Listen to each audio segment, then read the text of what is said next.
This podcast is brought to you by Adapt Athletic Performance and Therapy. Follow their social media accounts on screen now by clicking the link in the description. Ho, ho, ho! Merry Christmas!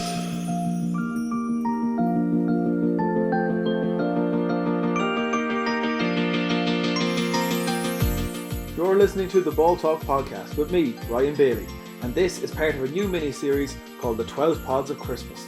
Over the Christmas period, I'll be bringing you 12 different podcasts with some new and some old faces. Please like, share and subscribe, and I hope you enjoy.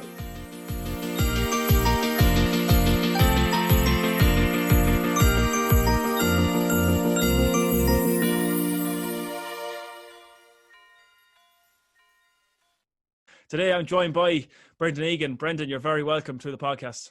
So thanks for having me on. So this is part of the 12 Pods of Christmas. So we're going to be chatting today about your move from Tourlestrane to St Vincent's, your inter-county career as well, and all the bells and whistles that go along with that. And we'll jump straight into it, Brendan. The decision to move from Tourlestrane to Vincent's, was it a difficult one? Well, it had been coming for quite some time. So I had made my debut for Tourlestrane when I was still 16. And by the time I transferred, I had 14 seasons played with Tourlestrane, never having lived at home for any of them because I was around about that age. I was 16 going on 17 when I left to go to college in Limerick. And from that point on, I never actually lived in Sligo again after that. So, you know, between going to England for a year and then moving to Dublin and, you know, where I've been based since 2004 now, there was an inevitability that I was probably going to transfer away at some point. The argument, of course, against that was that I was still playing for Sligo at the time. So what difference did it make that I was still playing club football in Sligo? But the difference really was, you know, it was with Tourlestrane, we were always very successful. So the season was as long as, you know, 40, 45, 46 weeks oftentimes. Yeah. And, you know, even just by virtue of the fact of moving to Vincent's, you know, there were times where a free weekend meant that I stayed in Dublin rather than coming to Sligo. And like that, you know, when Sligo were less successful and going out earlier in the championship, it meant that I spent maybe more than half the year in Dublin. And yeah, family came along around that time as well. And there wasn't much debate in my head as to whether I'd transfer or not. And it was just a case of what year I would do it, really. And not as much, well, as you said, what year, but picking the right club as well. Oh yeah, well, I suppose that's always a question that gets raised. How did it happen?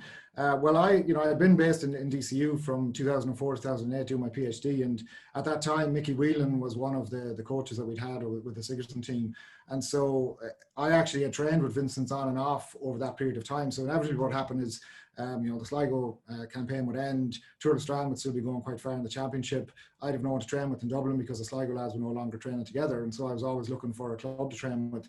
Mickey was a contact, and Vincent's was not too far away from where I was staying in DCU because I lived on campus there. So there was a number of different things came together, and I just became very familiar with the club.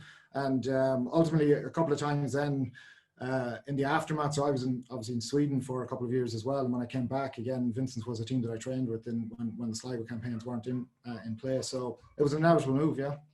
Good one, you'd have to argue as well. A good move is right, yeah, because I was looking it up today, and you have 4 Dublin Senior Championships as well as 5 Sligo Senior Championships and Leinster titles, All-Ireland titles, Connacht title with Sligo there as well. But to go back to, as you said, in 2004, you were in England, and if I'm not mistaken, I remember looking at a match programme, you made your championship debut for London in 2004. I did, yeah, I did. I'd actually played one game for Sligo actually under Peter Ford in 2003. Okay. But I was shipped off at half time, so it wasn't a great start. It was an FPD game, no one probably ever remembers it. But yeah, so then I moved to the UK to study in September 2003. And I was based in Loughborough, which is in the UK, the Midlands, I should say. And I used to commute down to London to play football, myself and another lad who was based there in Loughborough as well. And so that was actually my first inter-county championship game was for London. And I played the full league campaign as well, so it was a full season played with London. But I won't say it was the best introduction to inter-county football. We took 2 very bad hidings in that championship, but we actually had a pretty good league campaign, and we beat Carlow in a league game that was London's first win in a competitive game for many years. So yeah, something to look back on fondly from that time. Yeah, and you fast forward 3 years then in 2007 winning the Connacht Championship with Sligo, and we'll get into your My 15 later on as well, which has some of the stars of that team too. You look back on 2007 and you look at where Sligo is now, and it's just a complete different ends of the spectrum. What was so special about the talent that was there in 2007, that bunch? Well, there had been a few years where Sligo were really progressing, and 2002 hadn't been that far in the past either. And so there was a nice cluster of experience. And then there was my age group, and a year above and a year below. So basically, you had a very large proportion of the team around the same age in their early to mid 20s. So there was that cliched blend of youth and experience. And we actually hadn't done too badly in the championship qualifiers in the previous 2 years, although league campaign had been sketchy, and obviously Dom Corrigan had lost his job midway through 2006. But Tommy Burney came in and steadied the ship. He had a very good backroom team, very well organised. Like I said, there was that blend of youth and experience. And honestly, we had players that were as good as anything in the province. And so it wasn't really a surprise, I don't think. Looking back on it, we were thereabouts, and came together over the course of those few games in that Connacht Championship. And we're all still happy about that. But you're right, things have changed quite a bit since then. Yeah, and we'll get into that as well, because you're obviously coming back as the dietitian for this team. But I looked at from 2007 to 2012, and I have it here in front of me in a sheet. Mm-hmm. So you played the Connacht final in 2007. In 2009, Sligo Roscommon. Did you play at all that game?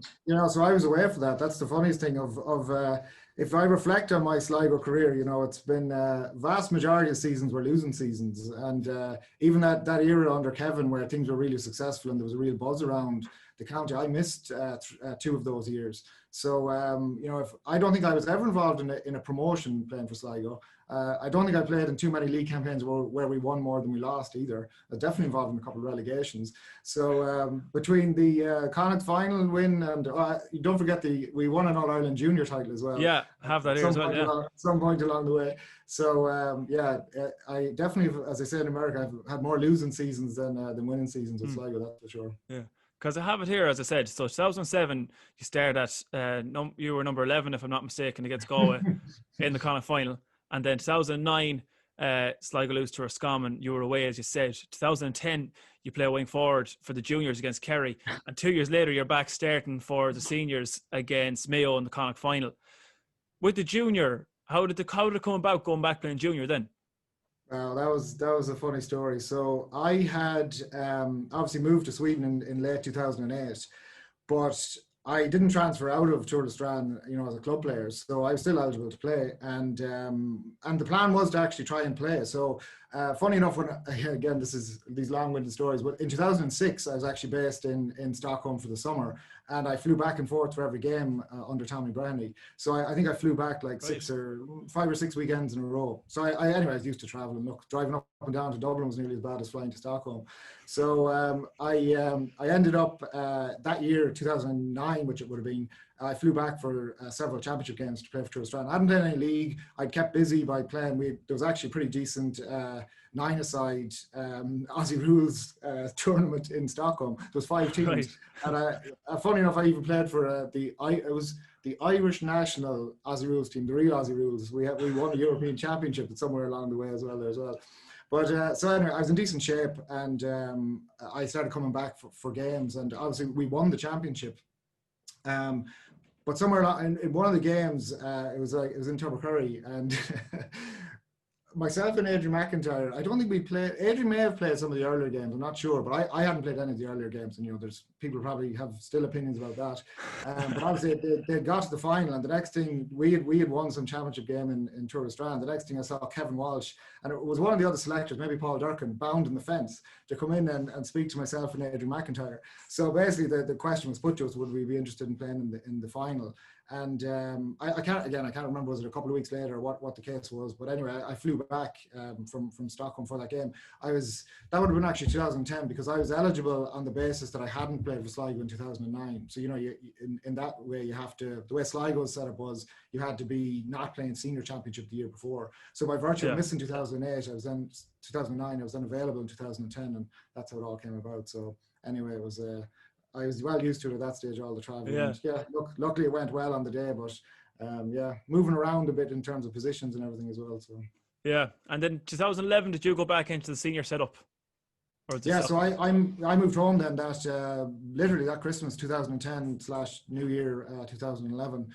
and straight back in with Kevin and his team. So I had actually, again, I had been aware of Kevin obviously through the junior, but I had come back in, again, jumping around the years here, but I'd come back in 2009 to be a spectator. Actually, I was probably home for something else. I don't think I flew back to watch a Sligo game, but I was in Salt Hill for the game that was drawn.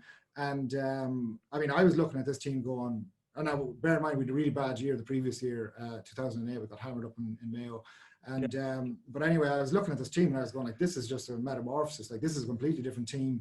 And I was looking at going, this is a way better team without me in it. And you know, Alan Costello had come in at that time. He was obviously a very creative player. The team were, I mean, unrecognizable in terms of fitness, and that's one of the things that Kevin and his coach Mick Toland really brought to the squad. And you know, and obviously they got to the final and lost. That was a pity, but by the time I came back to 2011, it was a completely different team in terms of personnel and attitude, professionalism, approach to training, the whole lot.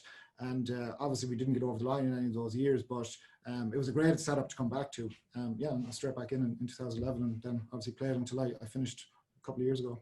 Yeah, and in 2012 then there was the Connacht final too. I think it's something that is burned in the back of a lot of Sligo fans' minds. I think that hand pass that David May gave off to you. And well, the referee didn't think it was a hand pass. I think everyone in Sligo will say it was a hand pass, and you were clean on the 40, so you were.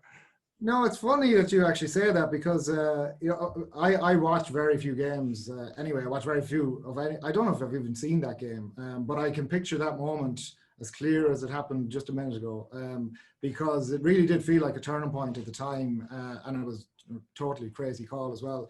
But I'm surprised other people remember it so well. Yeah, I never, you know, I didn't look at the feedback. I didn't speak to people after the game. I didn't watch it back, so I wasn't aware that even, you know, you picked up on that. But yeah, that maybe was, maybe it's just me that can't sleep at night because of it. But I don't know. Yeah, but I mean, it is funny. It does cross my mind as one that definitely got away, and that was a turning point. Yeah. And so you're going back into the setup now as the dietitian with the team. Are you looking forward to the challenge?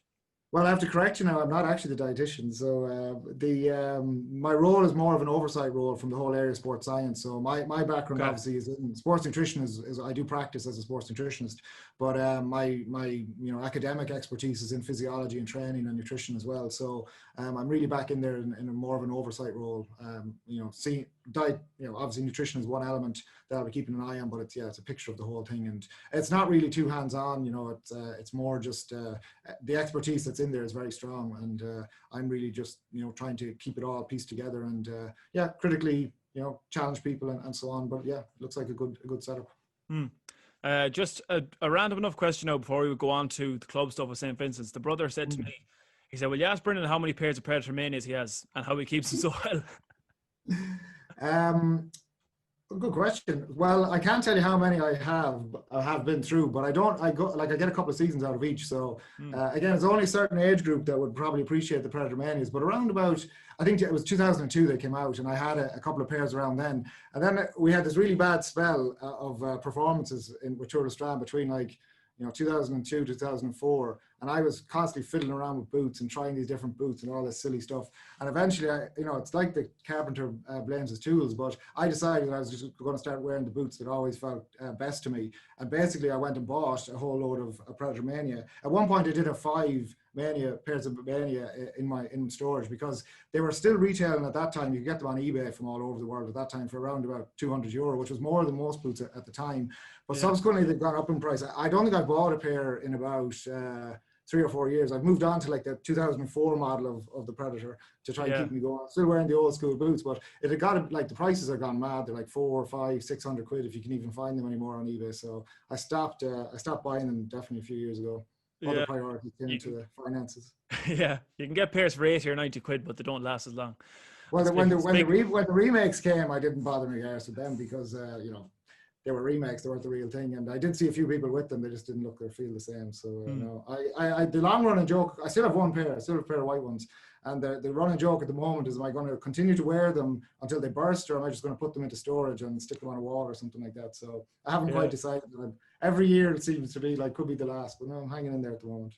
Yeah. So going into Vincent's then, in 2012 was your last year with Tourlestrane, is that right? 2013. Yeah, 2012 was my last year. 2013 was my first with Vincent's, yeah. So the move up to Vincent's then, and you won 13, 14, 16, 17, you won Dublin Senior Championships.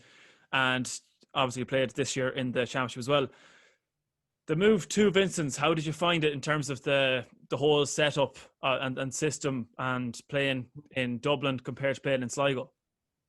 Yeah, well, I mean, it's quite different on many levels. Now, again, it wasn't a big move in the sense that like I said, I knew a lot of the lads and I'd been training with them on and off anyway. So it wasn't as if I was going into a completely unknown environment. But, you know, at that time, you know, our team was so strong in terms of personnel that we were playing Division 3 and Division 4 teams routinely, you know, just by virtue of the fact that we went on long into the Leinster Championships, and we were beating them routinely. So, you know, that was an indication of the level that we were playing at that time, which was, you know, obviously winning championships within Dublin, and we obviously won a couple of Leinsters and an All-Ireland as well. But the type of quality of play was at the same level as you know, certainly the bottom tier of the inter-county setup. So, you know, there's the quality of play and players and so on as well. But then, yeah, in terms of the approach to training, you know, it's really quite different, and which is it's not a value judgment or anything on club football in Sligo, but it's just by virtue of the fact that a lot of players are so close to the venue you're talking about, and a large number within each squad. So, you know, you've got big numbers of training, you play a lot of quality games and so on. Facilities are, you know, again, you can't beat around the bush. It's drier in Dublin, and there's probably more money pumped into pitches than there is in Sligo. So it's a different style of football, particularly in terms of speed. There's a lot of athleticism amongst players. So, you know, there's no very few, let's say, stodgy cornerbacks or, you know, big full forwards. Like, everyone is pretty athletic. Yeah, there's no easy opponents to a large extent. Even when you're beating teams well, physically the games are very demanding. So there's a whole lot like that. And then, yeah, the setup we had in terms of the management and you know, the team culture and so on was top class. I'm not going to give you too many insights because, well, it's not over yet. So yeah, I'm not going to give away our secrets. But yeah, it was an amazing experience at that time to come into it, and I think it improved me as a player, to be honest, as well. But, you know, that's for other people to debate, I suppose. Like, Vincent is such a big club as well. How many senior teams are there? Adult teams, like adult men's teams? There's at least 4. There may be a 5th, and the majority of them are operating with squads in the mid-20s. Yeah. And what's the story then for training? Do the intermediates train separate to the senior, or? Yeah, so that varies. You know, there are players that come up and down between senior and intermediate and below, but there's eligibility issues that come into play. So if you play a certain number of games for senior, you can't play intermediate, and so there's not an awful lot of switching between the teams within season. But then again, coming out of minor or under 20, they may spend some time in the intermediate before coming to senior, and, you know, they're late bloomers and all the rest of it. So it operates, yeah, like a hierarchy like that. But, you know, one of the things that really struck me when I first came there was just the sheer numbers that were in the nurseries. And now I've you know, kids now 6, 4 and 1, all boys, so I'm sure I'm going to spend more time down there. But the numbers of kids, like the nurseries were 100 kids on a Saturday morning, and then they also began to do nurseries on a Wednesday. And so, like, when you're dealing with those kind of numbers, you know, is it any wonder that you eventually a lot of cream rises to the top, not just in Vincent's, in Dublin in general. And you know, Tourlestrane has been an amazing club from the point of view of producing players, obviously winning championships, producing good players, using the resources. Like, it's a small parish, there's no doubt about it. But, you know, again, very good underage structures, and, you know, plenty of volunteers and so on. These are all the core elements, you know, regardless of whether you're in Dublin or Sligo. Just to touch on, so Vincent's and Sligo playing county football, that link, and as you said as well, from once you moved to Limerick to go to college, that you were straight away, you were out of home and you were always travelling, whether it be to play for Tourlestrane or play for Sligo. Yeah.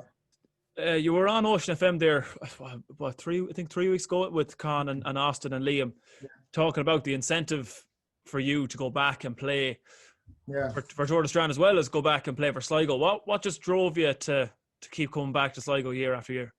Yeah, for Sligo, I mean, I had a fairly unfulfilling Sligo career, I'd have to say. That's probably the number one thing. You know, I said earlier about how many games we actually lost, and you know, I'm sure I'll talk about Eamon O'Hara later in my 15, but Eamon used to always slag me that I never played well down in Sligo or Tourlestrane, that all my best games were in Dublin, whether that was for DCU or for Vincent's. And there was an element of truth to that. Like, don't get me wrong, I did as best as I could every time I played for Sligo, but I certainly was someone who suffered the physiological strain of travel, and as I got older, that didn't help. And honestly, some of my best form tended to happen when, well, in the case of Niall Carew, I didn't have to travel to Sligo as much as I would have to done in the past. And there's I don't know, there's a lesson to be learned somewhere along the lines there. But early in my career, I had a lot of injuries as well.